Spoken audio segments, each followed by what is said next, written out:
नारायण भज मन नारायण नारायण नारायण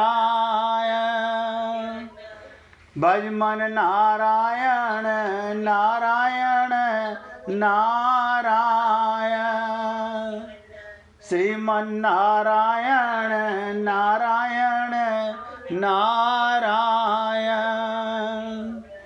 भज मन नारायण नारायण नारायण भज मन नारायण नारायण नारायण श्रीमन नारायण नारायण नारायण भज मन नारायण नारायण नारायण। आपने किसी ने कोई प्रश्न नहीं पूछा, मैं अपनी तरफ से आपके साथ इसी श्लोक पर और कुछ गूढ़ चर्चा करने जा रहा हूँ, यानी और थोड़ा एक्सप्लेन करूँगा। इसको ध्यान से सुनिएगा। राजकुमार जी स्पीकर की आवाज़ बंद कर लो।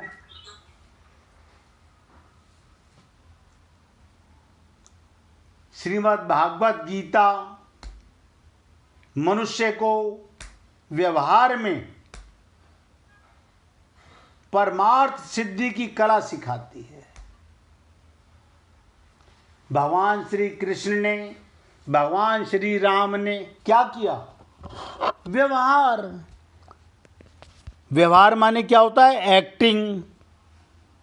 और आप और हम सब लोग जानते हैं, आप कुछ 10-20 लोगों को छोड़कर एक्टिंग करना जानते हो, सब जानते हो। लेकिन भगवान ने आपको पता नहीं, भगवान केवल भक्त के पराधीन होते हैं, बाकी सब के साथ एक्टिंग करते हैं, व्यवहार करते हैं। राम ने दशरथ से एक्टिंग की, आप क्या समझेंगे?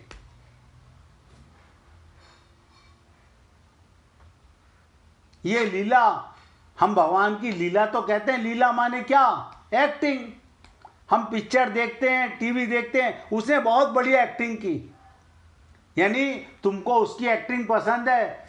तुम भगवान की लीला देखते हो लेकिन लीला करते नहीं। हम पूरी ममता मोह आसक्ति करते हैं। तो श्रीमद् भागवत गीता मनुष्य को व्यवहार में परमार्थ सिद्धि की कला सिखाती है, भगवत प्राप्ति की सिद्धि सिखा रही है। अपने निमित्त किया हुआ कर्म सकाम हो गया, 84 लाख योनियां मिलेंगी। भगवान के निमित्त किया हुआ, निष्काम किया हुआ कर्म परमार्थ, सबसे बड़ा अर्थ है भगवत प्राप्ति। ये धन कमाना अर्थ नहीं है, उसका आशय केवल कर्तव्य कर्म कराने में है, छुड़ाने में नहीं। इसलिए भगवान कर्म योग और ज्ञान योग दोनों ही साधनों में कर्म करने की बात कहते हैं।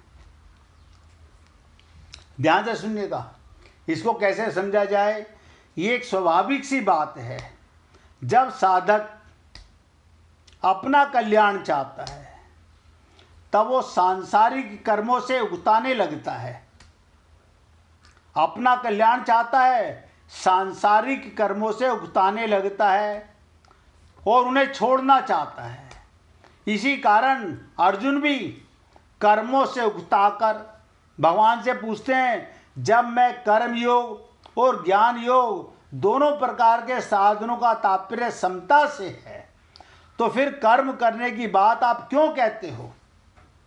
ये बहुत इंपॉर्टेंट प्रश्न है। कहता है, जब मैं युद्ध नहीं करना चाहता, मैं समभाव में आ गया, फिर आप मुझे कर्म करने के लिए क्यों कह रहे हो? मुझे युद्ध जैसे घोर कर्म में क्यों लगाते हो? परंतु भगवान ने दोनों ही प्रकार के साधनों में अर्जुन को कर्म करने की आज्ञा दी। गीता के दूसरे अध्याय के 48वें श्लोक में भगवान कहते हैं योगस्था कुरु कर्माणि। तो क्या कहते हैं, भगवान के इस श्लोक से सिद्ध होता है कि भगवान का अभिप्राय कर्मों को स्वरूप से छुड़ाने में नहीं है, प्रत्युत कर्म कराने में है। भगवान कहते हैं तू कर्म तो कर, करता मत बन। देखो कितनी विचित्र चीज है, कर्म कर, करता मत बन। मेरे निमित्त कर्म कर तो कर्म योग होगा। आप और हम सब लोग, कोई ऐसा नहीं है, घर में स्त्रियां कर्म करती हैं। क्या कर रहे हैं, देखिए भाव क्या होता है, पति के लिए खाना बन रहा है, बेटे के लिए खाना बन रहा है, क्या उसी भाव से नौकर के लिए भी खाना बनता है? सोच के देखिएगा, पता चल जाएगा आपको। क्या वही भाव होता है? तो इसका मतलब क्या हुआ, भाव बदल गया। भगवान यही हमारे पाप नोट करता है। आप जिसके लिए भी खाना बना रहे हैं उसमें भगवान को देखकर उनकी सेवा के लिए कीजिए, चाहे वो नौकर हो, चाहे वो भिखारी हो, चाहे तुम्हारा पति हो या तुम्हारा पिता हो। आप सोचिए, लेकिन ऐसा होता नहीं। क्यों? हम अपने को बुद्धिमान मानते हैं, बुद्धि है नहीं, मानते बुद्धिमान है, क्योंकि विवेक नहीं जागा। बुद्धिमान उसे बोलते हैं जिसको विवेक जाग गया। भगवान कर्मों के अंदर जो जहरीला अंश है, सबसे देखिएगा, कर्म में सबसे बड़ा जहर कहां छुपा हुआ है। आप भी सोचोगे क्या क्या सुनने को मिलता है, ध्यान से सुनिएगा। कर्मों में छुपा हुआ जहर कहां पर है? कोई बता सकता है कर्म में सबसे बड़ा जहर कहां होता है? उसे क्या कहते हैं? मन में रहती दुनियादारी और बगुला सा ध्यान लगाते हैं। यानी मन में कामना है, मन में ममता है, मन में आसक्ति है। आपको बुरा मत मानिएगा, यही सबसे बड़ा जहर है हमारे अंदर। कर्म तो सब करते हैं, इस जहर को अंदर रख के कर्म करते हैं, निष्काम कर्म नहीं करते। कामना, ममता और आसक्ति, उसका त्याग करने से ही कर्म करने की आज्ञा भगवान देते हैं। तू कर्म तो कर, युद्ध तो कर, कामना से मत कर, ममता से मत कर, आसक्ति में मत कर। जब तू कर्म योनि में आया है, मनुष्य शरीर में आया है, तो कर्म तो करना पड़ेगा।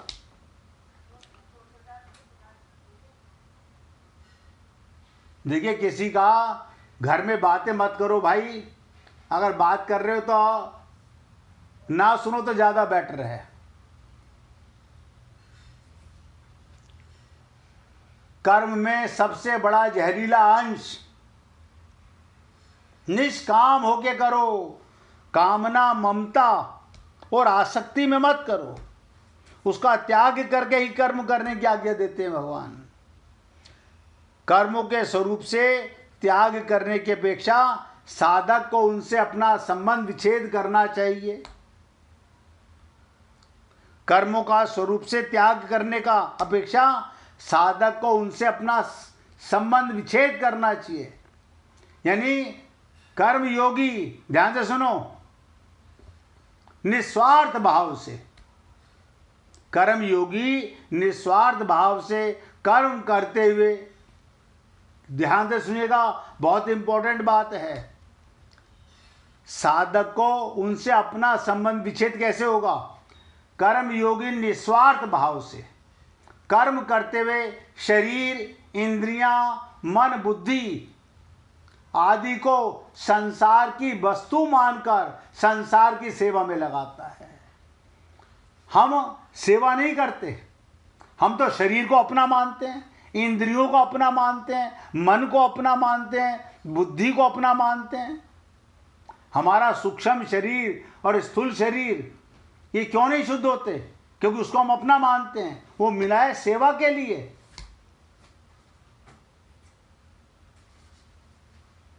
संसार की वस्तु मानकर आप आत्मा हो। ये शरीर संसार के लिए मिला, आपके लिए नहीं मिला।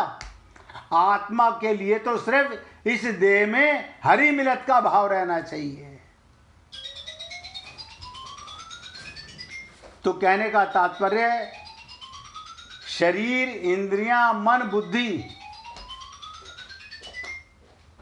देखिएगा सब लोग, मेरा मन कह रहा है, मेरी बुद्धि कह रही है, मेरी इंद्रियां, मेरा शरीर, हमें अपने शरीर पर ही अहंकार है। संसार की वस्तु मानकर संसार की सेवा में जो लगाता है और कर्मों पदार्थों के साथ अपना कोई संबंध नहीं मानता, इसलिए ज्ञान योग में सत असत के विवेक की प्रधानता है। सत क्या है और असत क्या है? सत माने आत्मा, असत माने शरीर। आप असत को मैं कहते हो, शरीर को मैं कहते हो, तो विवेक कहाँ है? सब एक एक शब्द ध्यान दीजिएगा। सत और असत, जड़ और चेतन। आप तो चेतन हो। मैं शरीर को सत्संग नहीं सुनाता, मैं तो आप आत्मा का भोजन है सत्संग। शरीर का तो जो भोजन आप करते हो शरीर के लिए वो है। तो कहने का तात्पर्य सत असत के विवेक की प्रधानता, इसी को ज्ञान योग में कहते हैं। अतः ज्ञान योगी ऐसा मानता है गुण ही गुणों में बरत रहे हैं, अर्थात शरीर, इंद्रियां, मन, बुद्धि आदि से कर्म हो रहे हैं, मेरा कर्मों के साथ किंचन मात्र भी संबंध नहीं है। ये विवेक है, ये ज्ञान योग है। आप बताइए, अगर आपका शरीर से संबंध है तो शरीर आपका कहना क्यों नहीं मानता? ये मृत्यु की तरफ कैसे जा रहा है? ये प्रकृति का अंश है। मन, हम मन के गुलाम हैं। हमारा मन अभी शुद्ध नहीं है, अशुद्ध मन है। हमारी बुद्धि बिगड़ी हुई है क्योंकि विवेक नहीं है हमारे पास में। तो जो व्यक्ति शरीर के साथ, इंद्रियों के साथ, मन बुद्धि के साथ कर्म तो हो रहा है, ये कर्म करने के लिए मिली हैं, मेरा कर्मों के साथ किंचन मात्र भी संबंध नहीं है। ये छोटी छोटी सी बातें हैं। और मैं आप लोगों से निवेदन करता हूं, नहीं समझ में आए तो पूछिए, मगर बिना समझे आगे बढ़ने का कोई लाभ नहीं है। अब इससे आगे और गहरी बात बताने जा रहा हूं। अरे निवेदन कर रहा हूं, 10 मिनट के बाद में जिस किसी गोपी को भजन सुनाना हो होली के लिए तो निकाल के रखिएगा।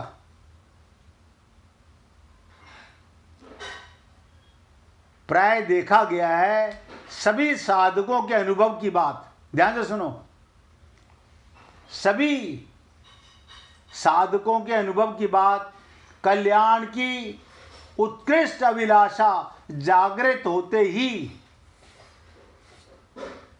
क्या बताओ, हम सब अपना कल्याण चाहते हैं। अगर कल्याण की अभिलाषा जागृत हो गई तो भगवत प्राप्ति कठिन नहीं है।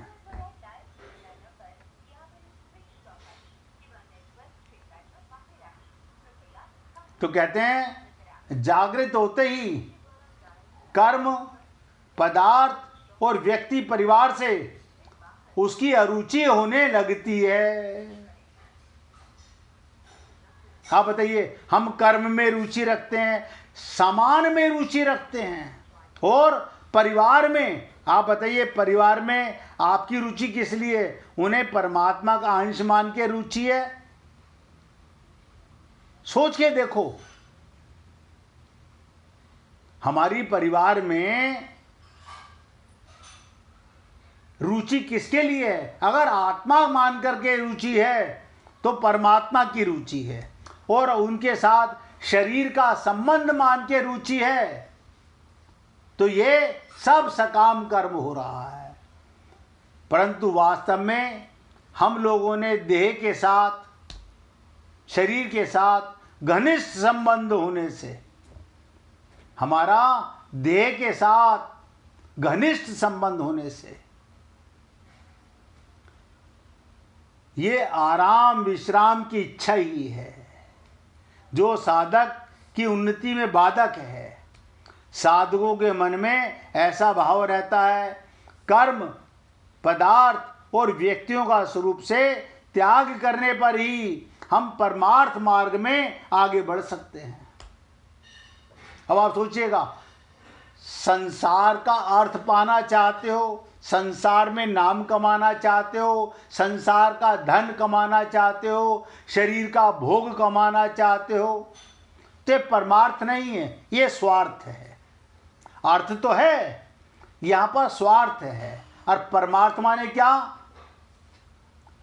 शरीर के साथ, इंद्रियों के साथ, कर्म के साथ, पदार्थों के साथ, परिवार के साथ अपना संबंध नहीं।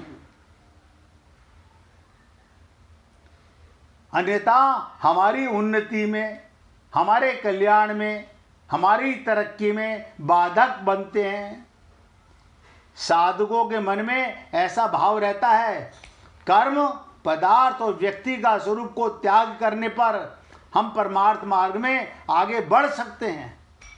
परंतु वास्तव में इनका स्वरूप से त्याग ना करने से इनमें आसक्ति का त्याग करना ही आवश्यक है। हमारी आसक्ति रहती है। अब देखो, ये मिट्टी का शरीर, हम इसे मेरा मेरा मेरा करते रहते हैं, इसमें आसक्त रहते हैं। भोजन में आसक्ति, संसार के सामान में आसक्ति, शरीर में रहना पाप नहीं, शरीर में आसक्ति पाप है। और खाली अपने शरीर में नहीं, हम तो शरीर को मैं मान के संसार में ममता मोह आसक्ति में ऐसे फंस गए हैं कि निकलना ही नहीं चाहते। तो कहते हैं, जब तक जीव के मन में वैराग्य के बिना आसक्ति का त्याग करना कठिन होता है। बहुत से लोग कहते हैं ज्ञान और वैराग्य। अभी वैराग्य शब्द आया है तो इस पर थोड़ी सी बता देता हूं। ये भक्ति के दोनों पुत्र हैं। भक्ति के दो पुत्र हैं, ज्ञान और वैराग्य। क्या मतलब? 10% भक्ति हुई तो 10% ज्ञान हो गया और 10% संसार से वैराग्य हो गया। 20% भक्ति हुई तो 20% आत्मज्ञान हो गया और 20% संसार से वैराग्य हो गया। अब देखिएगा, हम जिस समय सत्संग में होते हैं, यहां पर भी 1 घंटे भगवान की लीला, आत्मा के कल्याण के लिए हमारा अगर 1 घंटे का, यानी हमें आत्मज्ञान होता है और संसार से वैराग्य होता है, क्योंकि हमारा मन संसार में नहीं जाता। हम एक एक शब्द को हृदयंगम करना चाहते हैं, भगवान की लीलाओं को आत्मसात करना चाहते हैं। अगर ऐसा भाव लेकर के हम सत्संग सुनते हैं तो हम परमार्थ के मार्ग पर चल रहे हैं। तो कहते हैं, कर्म योग में वैराग्य की कमी होने पर केवल दूसरों के लिए कर्म करने की आसक्ति का त्याग सुगमता पूर्वक हो जाता है। कर्म करो दूसरों के लिए, मगर आसक्ति के लेके कर्म मत करो। क्या कर रहे हैं? अपने बेटे के लिए कर्म कर रहे हैं, हो गया पाप। ये अपनापन। पूछिए मीना जी, स्पीकर खोल के, आपका स्पीकर अंदर, पूछिए कुछ पूछ। अच्छा, वैसे ही कर रही थी, भोजन सुनाने के लिए कर रही थी। अभी मौका मिलता है 1-2 मिनट के बाद में सुनाइएगा भजन। तो मेरा कहने का तात्पर्य, ये शरीर मिला है सेवा के लिए, इंद्रियां मिली हैं दूसरी की सेवा के लिए। कर्म का मतलब ही सेवा होता है। जहां स्वार्थ ना हो वो परमार्थ होगा, जहां अपनों के लिए किया वो भी स्वार्थ हो गया, क्योंकि सब कुछ भगवान का है। जिसके लिए भगवान करा रहा है वो भगवान का है। तो कहने का तात्पर्य, कर्म योग में वैराग्य की कमी होने पर, केवल दूसरों के लिए कर्म करने से आसक्ति का त्याग सुगमता से हो जाता है। आसक्त होकर कर्म मत करो, कर्म तो सभी को करना है। आप और हम लोग बस एक गलती करते हैं, हम आसक्त होकर कर्म करते हैं, ममता में कर्म करते हैं, मोह में कर्म करते हैं, कामना लेके कर्म करते हैं, तो आपको पता नहीं चलता। हम सब ना तो ज्ञानी बन पाते हैं और ना ही वैराग्य होता है। क्यों? भगवान से हमारा संबंध नहीं हो पाता। और मैंने कहा भक्ति के दो पुत्र हैं, ज्ञान और वैराग्य।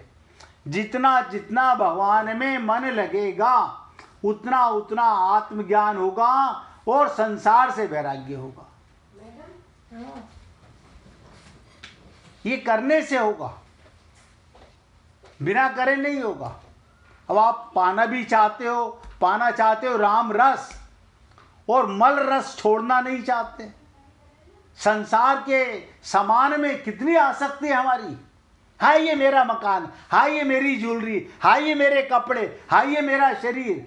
भगवान कहते हैं भैया तेरा इनमें अपनापन है तो तेरे को वापस संसार में पटक दूंगा लाके। आसक्ति गलत नहीं, कामना गलत नहीं, ममता गलत नहीं। अब तीनों शब्दों को समझ लीजिएगा। आपकी कामना भगवत प्राप्ति की हो, भगवान के लोक में जाने की हो, अपने प्रीतम के पास जाने की हो, कामना श्रेष्ठ हो गई। और आपकी कामना, आपकी आसक्ति भगवान में है या संसार में है। अपने को शरीर मानोगे 100% नोट करो, संसार में आसक्ति होगी।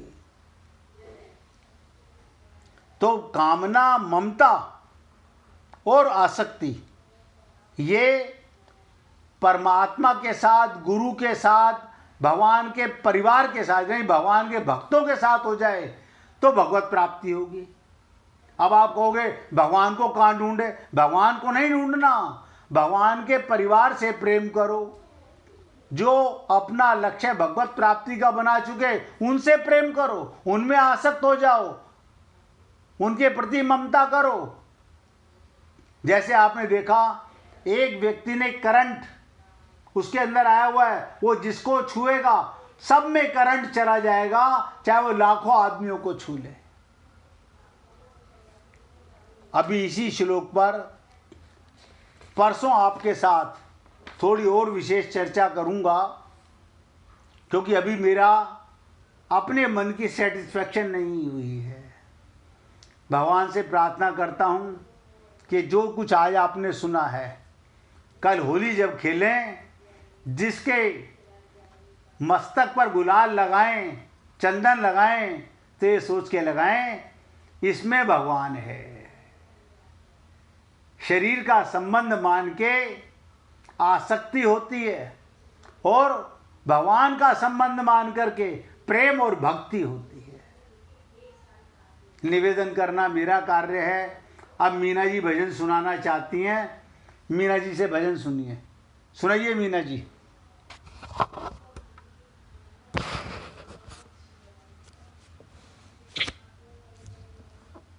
गुरुवर खेल रहे हैं होली अपने दास जनों के संग। गुरुवर खेल रहे हैं होली अपने दास जनों के संग। दुनिया खेल रही है होली करती है उड़दंग। दुनिया खेल रही है होली करती है उड़दंग। गुरुवर खेल रहे हैं होरी अपने भक्त जनों के संग। गुरु हमारे खेल होली कर कर के सत्संग। गुरु हमारे खेले होली कर कर के सत्संग। गुरुवर खेल रहे हैं होली अपने दास जनों के संग। ज्ञान गुलाल मले मुख ऊपर प्रेम का छोड़े रंग। ज्ञान गुलाल मले मुख ऊपर प्रेम का छोड़े रंग। राम नाम की बूटी लगाकर जाम मिलायो रंग। गुरुवर खेल रहे हैं होरी अपने दास जनों के संग। अहंकार की कर पिचकारी असुवन धोयो रंग। अहंकार की कर पिचकारी असुवन धोयो रंग। जिसके ऊपर लगे निशाना छोड़े प्रभु का रंग। गुरुवर खेल रहे हैं होरी अपने दास जनों के संग। गुरुवर सत्संग में गंगा जल मारी खेलो प्रभु के संग। सत्संग में गंगा जल माही खेलो प्रभु के संग। सीता के संग रघुवर खेले कृष्ण राधा के संग। गुरुवर खेल रहे हैं होरी अपने दास जनों के संग। गुरुवर खेल रहे हैं अपने दास जनों के संग। रंगनाथ प्रभु खेल रहे हैं गोदा जी के संग। रंगनाथ जी खेल रहे हैं गोदा जी के संग। खेल रहे हैं होली खेले नित्य मिले सत्संग। गुरुवर के संग आश्रित खेले नित्य मिले सत्संग। गुरुवर खेल रहे हैं होली अपने जनों के संग। खेल रहे हैं होरी अपने दास जनों के संग। राधे राधे। बोलिए वृंदावन बिहारी लाल की जय। जय जय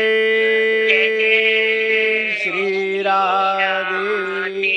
जय जय श्री राधे। बोलिए लाल जी का मंगल हो, सभी भक्तों का मंगल हो। हमारे गुरु जी सबको राधे राधे भैया। राधे राधे। सबको होली की फिर से एक बार शुभकामनाएं मेरे भाई। राधे राधे जी, राधे राधे। सबको राधे राधे भाई। राधे राधे भैया, राधे राधे। सबको राधे राधे जी, राधे राधे। राधे राधे। राधे राधे जी, राधे राधे। सबको राधे राधे।